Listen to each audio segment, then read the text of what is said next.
interesting point because we're just finishing off the first phase, which is a very large phase, but it's a very large project. There's 1,000 homes and we're just completing 300, and we've made some really interesting moves with the existing building, and it was shortlisted for the Sterling Prize and all that kind of thing. But we're now turning our attention to the next phase.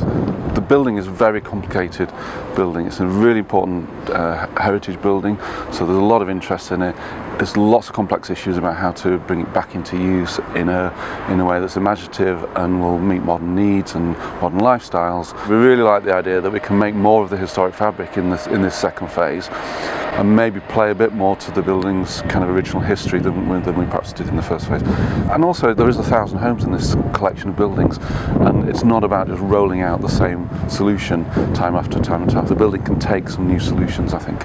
Because we've got the existing building here, the other interesting part of this process for us is, rather than just do an interview with the practice in a kind of sterile environment back at our office or something like that, the building exists, the flats exist, and we really wanted to see how the practices would respond to having a flat of their own to treat and deal with. And we very much like the idea that they would invite us into their home as though it was theirs and explain to us how they were going to make it an amazing new home.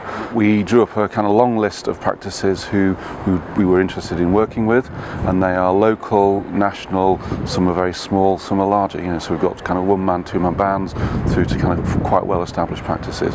But we were looking for practices who were imaginative, showed flair, showed ingenuity and inventiveness with budgets and difficult projects. It's one of those projects that we need to find a practice who is going to really live and breathe the project, get really excited about it, get really under the skin of it, and work very closely with us and our construction team to deliver something which is as exciting as the first phase.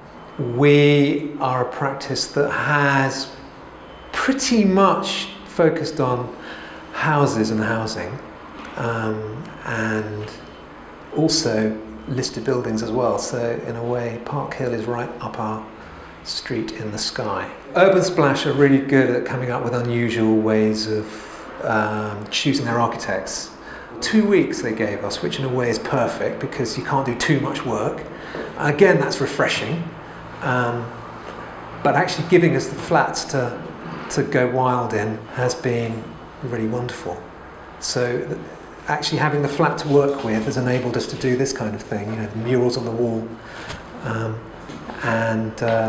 I think the found objects of Rue and Piglet and what have you in this, obviously once a children's bedroom, contributing to our graffiti has been great fun. Our approach has been informed by the brief, but it's one we share, which is the idea of a much lighter touch perhaps than phase one, keeping the bricks, cleaning them, learning some of the lessons from phase one which were really successful, like for example reconstituted concrete balconies and balustrading, which worked great,